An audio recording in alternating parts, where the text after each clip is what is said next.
Hello, I'm your host, Brian Callanan. A new amendment relating to Seattle's Equitable Development Initiative is drawing heat from several communities of color. Plus, a proposed measure to lower app-based delivery driver wages has prompted a response from Seattle's Ethics and Elections Chief. I'm with Councilmember Tanya Woo and Councilmember Bob Kettle to discuss these questions and the ones you're sending in too.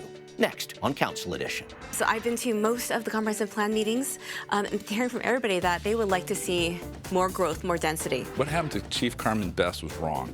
You talk about you want to recruit women. Well, you can't have that as the example. All that and more coming up next on City Inside Out, Council Edition.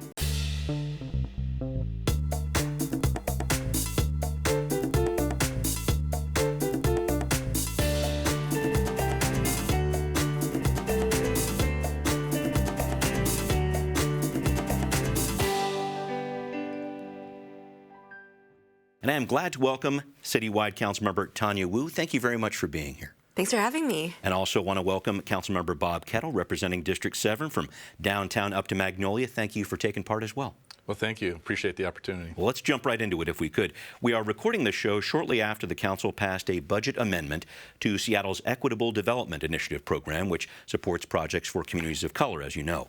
So initially, this amendment, sponsored by Councilmember Rivera, would have put a proviso on about $25 million worth of funding for EDI projects until more than $50 million already allocated to the EDI would get spent. That proviso has been removed. But the council did vote 8-1 to pass a measure asking for a detailed report on all EDI-funded projects by September 24th. Councilmember Morales was the only no vote. She said in a press conference that this amendment has many communities of color feeling like EDI projects are going to be first on the chopping block come budget time.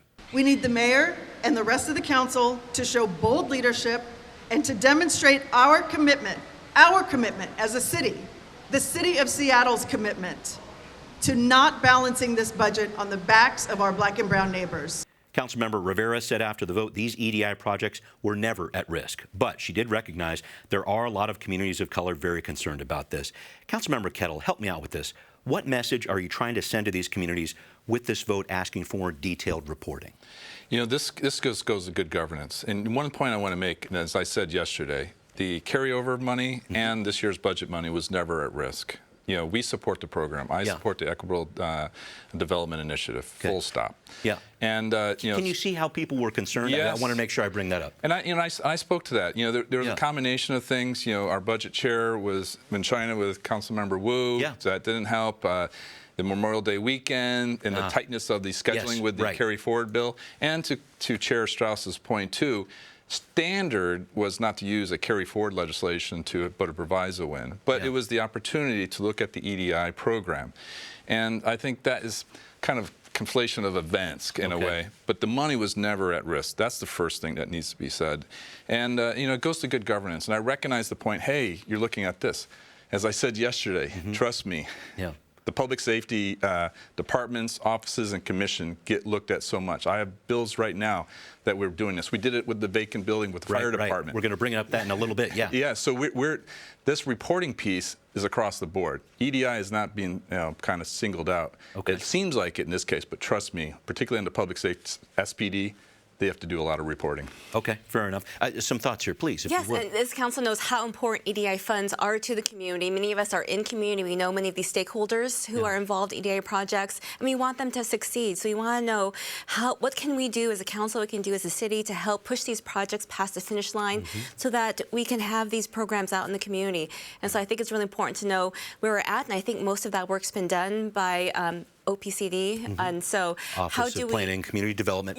Keep going. Yep, you got it. And so how do we talk about these? How do we help these programs become successful? Is what my priority is, and these are amazing programs. And I think we all agree as a council that we need to protect this funding. Got it. And I just wanted to kind of key in on that one part there, because I think some of the people who are looking for funding are saying, well, you know, it would really help is if we got some more assistance from the city. We're not really groups that necessarily go for grant funding all the time. Maybe we're not as familiar with it.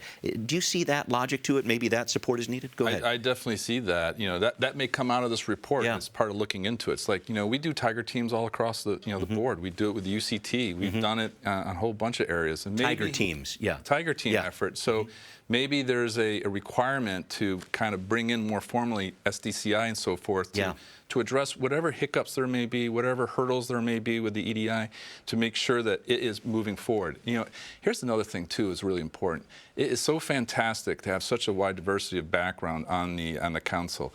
And Councilmember Woo has direct, experience with this. That's right. For me, it's come through public safety. I've been meeting with a couple of EDI business as part of the, 23rd and union, in terms of public safety issues. So I was coming again from public safety.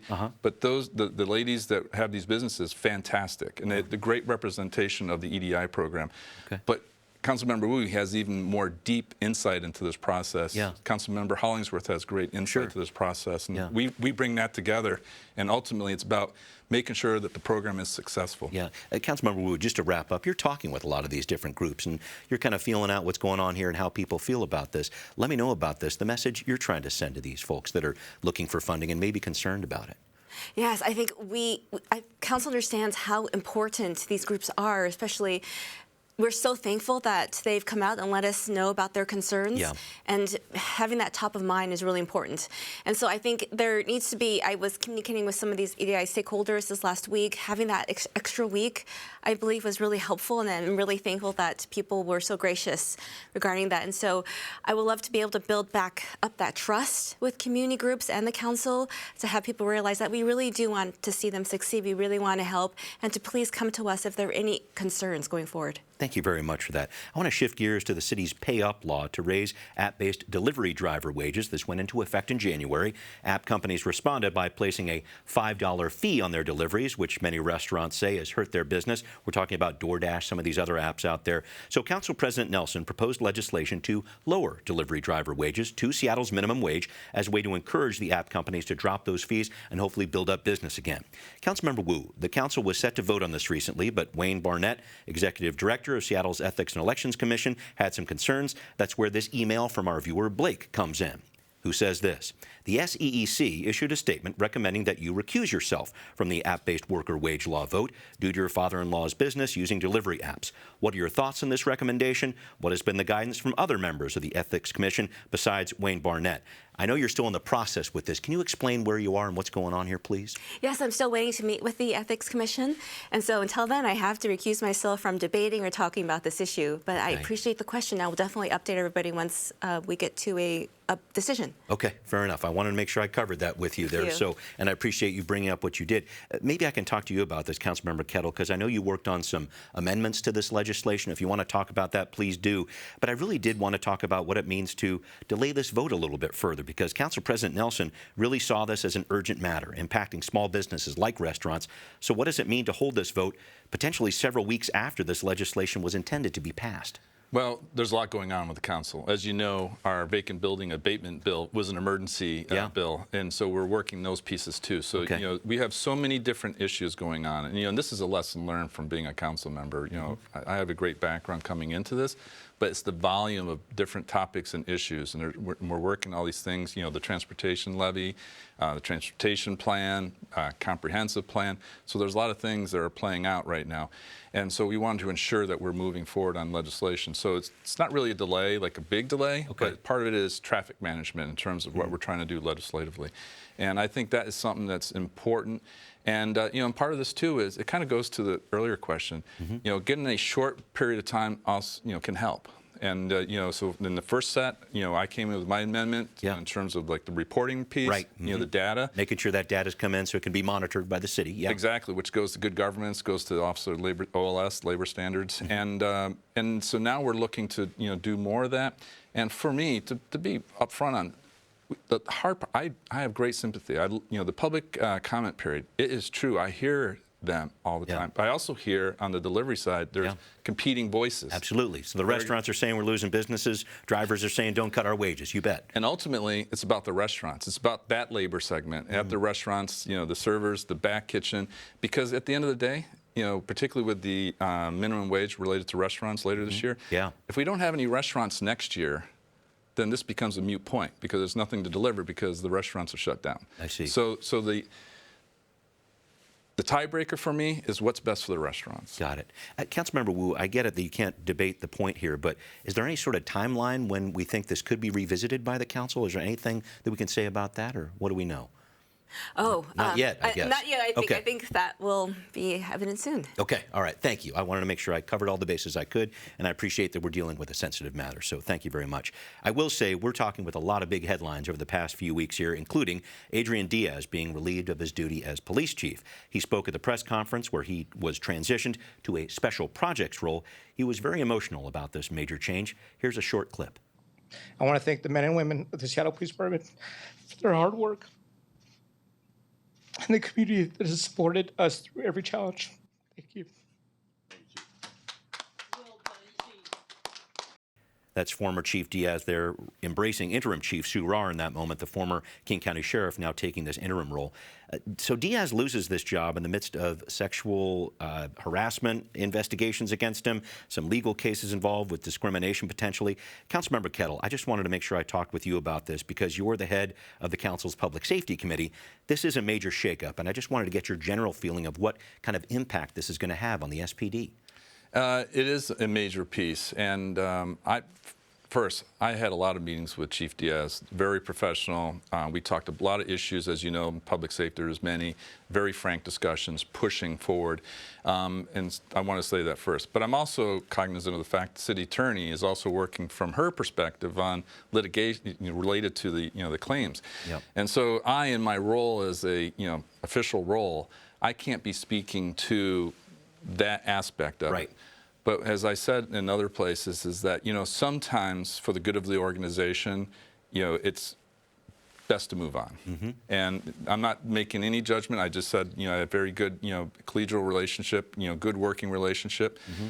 But ultimately, it's about the organization and for what's best for the organization. So I say I respect and support the mayor's decision on this front. Got it. And I'm going to keep going on this a little bit with you, if I could, Councilmember Woo. I'm thinking about the 30 by 30 report on the SPD, with the goal to have 30% of SPD's sworn officers be women by the year 2030. Raised a lot of concerns about the SPD that may even go beyond Adrian Diaz. I'm talking about this hyper-masculine culture that was brought up in that report there. I just wanted to ask this bigger question of how does the Seattle Police Department change that culture? Is interim Chief Rahr going to be able to do that? How's that going to happen? What do you think? So I'm really excited that interim Chief Sue Rahr will be in place because she's done so much work regarding for decades, yeah. Yes, regarding the subject, and so it's something we really need to tackle head on and a priority for the department, I believe. And so I'm excited that she's an expert in her field, and the knowledge and the history and the data that she brings towards this subject is going to be valuable. Yeah, also former head of the Washington State Criminal Justice Training Commission, so she has a long history with it. Any thoughts on that whole culture change idea, Councilmember Kettle? I've been up front with a number of folks. As a naval officer, we went through the same thing in the 90s. In 1992, I was deployed off the coast of Bosnia and Yugoslavia, 6,000 men on the aircraft carrier. Shortly thereafter, women were incorporated in those deploying units. Yeah. And it was a rocky road for a long time. And now we have a chief of naval operations who's a 4-star woman admiral. Yeah. So this shows how progress. Bottom line is, we have to leadership. Starts with leadership. We have to be setting the expectations, and that comes from the top. And it also comes from our role in terms of like that kind of oversight role and the upper management piece, as I often say. Right. But it's also about building up the sergeants and empowering the sergeants and ensuring that they're set. Mm-hmm. And that is the key piece that I'm working on with my staff, working with SPD, with OIG, OPA, and the rest of the accountability partners. Okay. It's this combination that we need to really affect change in terms of the culture related to women serving in SPD. Yeah, and just if I can follow up on that point, talk about building up sergeants and other people in the department. In terms of who the permanent chief should it be someone from inside the department? Should Seattle look outside the SPD? Some thoughts? Do you have some thoughts on that?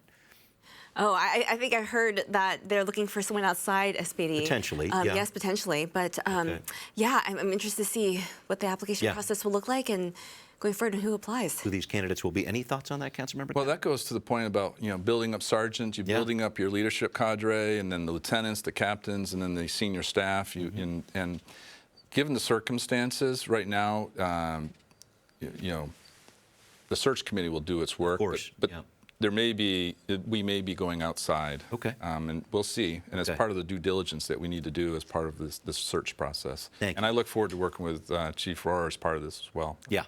It's going to be an interesting time here. Thank you both for breaking down some very sensitive issues. I appreciate it. Let's continue with SPD. And Councilmember Kettle, you co-sponsored a measure with Council President Nelson. The Council recently passed this. This was on police recruitment and retention. So over the past 2 years, the Council has some hiring bonuses put in place. They recently raised wages, too, for the SPD.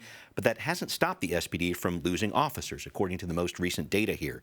What is this new bill going to do that will be different than what the Council was doing before when it comes to recruitment, retention of officers? Do you think it's going to have a different impact? I think it will have an impact, but you can't look at it as this is going to be the piece that makes it happen. It's one of many pieces. It comes back to leadership. We have a massive change with the council and the committee, and in terms of how we're engaging, how I'm engaging with the police force, and they know it. Yeah. We're putting these things in place. We did. The SPA contract, the interim SPA contract, that is huge. Yeah, it's a big deal. First starting with leadership, but then the SPA contract is huge. The Police Officers Guild, keep going. Yes, Police Officer Guild. And then on top of that, the recruitment and retention bill. The executive have been doing a lot of changes to streamline and get better in terms of the recruitment piece, but we needed more work. And some of the leadership pieces need to be put in place. That's why we have it all one in SPD. Right. And so we made progress there. Then previously we had the bonuses piece. And now we have, this, bill. Bringing it all together is going to be key. And then what's also important, going back to 30 for 30, in my last committee, I basically said, hey, we're drawing a line. What happened to Chief Carmen Best was wrong. You talk about you want to recruit women. Well, you can't have that as the example. So as part of the leadership piece, we have to call that out and call the council's role in that out and say, hey, that was wrong. I acknowledge it. We're going to move forward, and one way to move forward is to work the 30 by 30 piece. Okay, thank you very much. Councilmember Woo, maybe some thoughts about this police hiring bill, what impact it could have on the SPD. Yes, well, I want to echo Councilmember Kettle's. It's going to take time. It takes a year for an officer to go through the academy, and of course we have before the badges, an amazing program. Right. And so it's a very complicated subject. There's a lot of moving parts, and it all plays into things like culture and morale. Yeah. And so I think that's something Council is prioritizing and really looking into. Yeah. Do you have a good hope or a good feeling that this is going to improve a picture that has not been going the way the council has wanted it to in terms of police hiring going forward? Well, I hear that there are more applications being submitted nowadays versus what it was a year ago. Right. If that's correct. And so I'm hopeful that we will be able to get our numbers up, and especially going into the summer now where there are more events and we're going to see more overtime hours and so hopefully going forward. Yeah, there's some urgency here. Yes, there is. Sure. All right, thank you very much for that. Councilmember Woo, I'm going to stick with you and talk about the comprehensive plan, if I will. Always the funnest part of the show for me. So there's the roadmap, of course, for how Seattle is supposed to grow over the next 20 years, and this is the year that Seattle is going to update that plan. I know you've been to a number of different public forums on this, and the deadline for public input was extended, but it just wrapped up in May, just a few weeks ago. I've gotten a lot of different questions about this plan, like this one from one of our viewers, Garrett, who writes this. How do renters or first-time buyers stand a chance in Seattle if the comprehensive plan includes nowhere near the number of units necessary to keep up with growth? Thank you, Garrett, for that question. Councilmember Woo, where do you stand on this issue of perhaps adding more density, as a lot of people have said, above and beyond what the mayor has proposed here? Yes, so I've been to most of the comprehensive plan meetings and hearing from everybody that they would like to see more growth, more density. And then hopefully everyone's public comments will have gotten through and we will see the mayor's final draft come forward soon, most likely at the end of the summer, beginning of fall. It's running a little bit late, but there's a massive amount of data they're putting together. And so I agree, I think we need to be able to build more, but also the important aspect is implementation. How do we allow for more development to take place? I mean, we look around and we see that development is pretty much stalled. And I think having council look at these different implementations and different incentive programs, MVTE, MHA, and then possibly some future legislation, how do we kickstart that growth so that, we have this plan that guides us, but how do we implement it and how do we allow for it to be easier to build? I see what you're saying there. We're talking about the multifamily tax exemption and mandatory housing affordability, just to get through the acronyms there. And can you get a little more granular? Is there anything in particular that you want to recommend when it comes to density? Something where we're saying, well, here's an obvious area we could change it. Is there anything like that jumps out at you? Yeah, so there are a couple of things I think that jumps out that council is looking at. Like we're looking at the permitting process. I believe we have a council meeting that's going to focus on the auditor's report regarding permitting and what they found, what their findings have been. We're looking at different legislative ideas amongst ourselves. It's great to have everybody in person. The council is very highly collaborative, so that we're chatting and talking about what we're seeing out in community and how do we jumpstart these things. So there's a lot of things that are in the works. And I think most importantly, you know, council probably won't see the comprehensive plan until late this year, early next year. And so it's not too late to get everyone's comments in, to get community feedback, and to maybe incorporate some of those ideas going forward. Okay, great. Councilmember Kettle, another question to you coming from a viewer, Carl, who writes this. How are you feeling about the current state of the comprehensive plan? What would you like to see changed? Thank you very much for that, Carl. Councilmember Kettle, your thoughts? I am supportive. I'm a Comp Plan 5 guy. And so we need to have all these elements come together, and we basically have to build on what we're doing. We've had an incredible amount of building over the last decade plus, you know, since I became a Seattleite a dozen years ago. And I think we're building on that, and part of this is, just look at D7, District 7. We came in this way because we went that way. You know, regional center. So now we have multiple regional centers. And by the way, you have to work through all these name changes. Right, of course. we have these, what they're called, And then urban villages. So we've got more. So we're building on that. And so for me, looking forward, you know, there's a few things. One is, you know, ensuring that we have a varied types of housing. I think that's really important in terms of, we can't have skinny townhomes solely. We have to have a mix. You know, my last apartment was here in Seattle, was a triplex on the west side of Queen Anne. And so those are the kinds of things. You know, the addu-daddus, which also goes to generational wealth. Units, keep going. Generational wealth, and you know, an anti-displacement strategy too, very important. So we can have to have these varied types of housing. That's important. Two, I think we can probably do better on the neighborhood nodes, the centers. Again, the name keeps changing. But I think we have opportunities where we have like a little concentration of commercial that we can maybe look to densify in that area. But maybe, I would submit, maybe not quite at the same radius. You know, instead of having big circles, maybe some long, because usually along arterials, along streets, you know, long, skinny rectangles. Ovals, or, all right. You know, and so that's something that I think we should look at, and you know, and just take some chances here and there, and oh, by the way, plant more trees too. I know, because the council is going to be looking at that too coming up here. I know there's a lot of talk about that as well. Councilmember Woo, I wondered if I could throw a quick sidebar here, because I noticed the land use committee you serve on is going to be talking about this idea of converting office space into residential space. I know this is just getting started, but I wanted to talk about this in general terms, because I've sure heard a lot about office vacancies staying high in the city of Seattle. How would something like this work? Do you have any thoughts about this?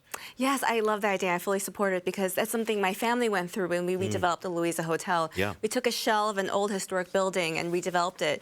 These developments are very expensive. They cost 3 times more than a new development. In terms of converting a place? And then you know, you have the footprint of the building, but you have to go inside and make sure there's water and sewer and everything, HVAC, built out into it. And so I think that'll be a great way to activate our downtown areas, allow for more foot traffic. I would love to see the preservation of the original use of this storefront on the ground floor, if possible, so that we can get more people and foot traffic in those areas. I think it's a great idea, and we'd love to explore it further. Another thing I want to add about the comprehensive plan really quickly is that the gentrification displacement aspect that I hope will be there when the mayor releases his full plan, but is really important, especially since, you know, different neighborhoods experience gentrification displacement differently. So I think it's a very important aspect that we have to talk about, and we have to, you know, act on. Councilmember Kettle, I'm picking up the pace ever so slightly here with you here, but I did want to talk about this measure the council recently passed on vacant buildings. You co-sponsored this with Councilmember Morales. We've got about 100 of these vacant or derelict buildings in the city right now. Your measure would give the fire department new authority to call those buildings nuisances. What effect is this going to have? I think it's going to have a great effect. And, you know, there's 2 pieces. There's the more immediate piece with the building itself, but it also shows that the city is not allowing the permissive environment that it engenders, whether it's a public safety threat, as from my committee, or from, you know, the land use committee, that blight aspect, economic development and so forth. And so it's going to have as Chief Scoggin says, it puts a period at the end of the sentence. And so he's going to be able to move forward and allow us to take action that first addresses a public safety threat. And then we can also work the other pieces. And by the way, this also goes to your previous question, because I've talked to a number of people who want to invest in these conversions from commercial to residential. But ultimately, they want a safe base, like in Pioneer Square. You know, they want to invest, but they're feeling the momentum. They're feeling what the new council is doing and what the committee and what the team is doing, but they're a little bit hesitating. And it comes down to creating that safe base. If we create that safe base, it's going to enable and engender more of this conversion, and it also could maybe forestall and avoid some of the problems that we have today with vacant buildings. Thank you. I'm going to try to jam in one more question about the transportation levy, because it's hot right now. You both serve on the committee there. Councilmember Saka is the chair. He's got this new proposal. Could be the largest in city history at $1.55 billion, up from $1.45 as the mayor proposed, if voters say yes to this. It would cost the median Seattle homeowner about $500 a year, up about $30 from where the mayor asked for originally. Councilmember Kettle, here we go. Our viewer Robin wants to know, what do you think about the proposed changes to the transportation levy? Should we spend more on sidewalks? Should we spend less on equity-focused neighborhood safety projects? Do you have amendments you're proposing? Robin, thanks for the email. Some thoughts? Well, I've been engaging already, so I don't have any specific amendments at the time. We'll look through it again, but I've already been engaging. So this is where, like the good governance piece, like for the oversight, the committee, that is so important to ensure things are done right and make sure that we're moving along and things can be adjusted as required. It also goes to the freight piece, which I've been talking about, the viability of our port. We were a port city 100 years ago. We're going to be a port city 100 years from now. We have to ensure that it's a viable port. And working the freight aspects of transportation are huge. And then you look at the other pieces, the transit security, some of the changes from the chair versus the mayors. I think these are prudent, but overall, I think it's a great plan that's going to build out our future in transportation, which, oh, by the way, also plays into the comprehensive plan. You better believe it does. Thank you. Councilmember Woo, just a little bit more here. Another viewer asked this. Do you have any comments on the very deadly last 2 weeks on our roads and how you plan to use the upcoming transportation levy to address unsafe streets? Thank you for that. There was one other out there. Can you please ask what the city's plans are for stopping the high decibel drag racing takeover events late night on our city streets? A lot of different questions about transportation. Keeping our streets safe is a big one here. Some thoughts about this to wrap up. Yes, we're not up to our Vision Zero goals. And so I'm excited about this plan, transportation plan, because it gives them money for Vision Zero, for more sidewalks, and for also allowing for different districts, the council members, to have funding to tackle really specific issues in their districts. And so I'm really excited about that and be able to, I drive along right near where most of these accidents and deaths has happened, and we have to do something. And so really excited to be able to have that funding go towards community ideas, and hopefully with that district funding, see those happen. Okay, thank you very much for this. Unfortunately, all the time we have for now, but thank you both for joining me, and I want to make sure that everybody else sees us next time on Council Edition.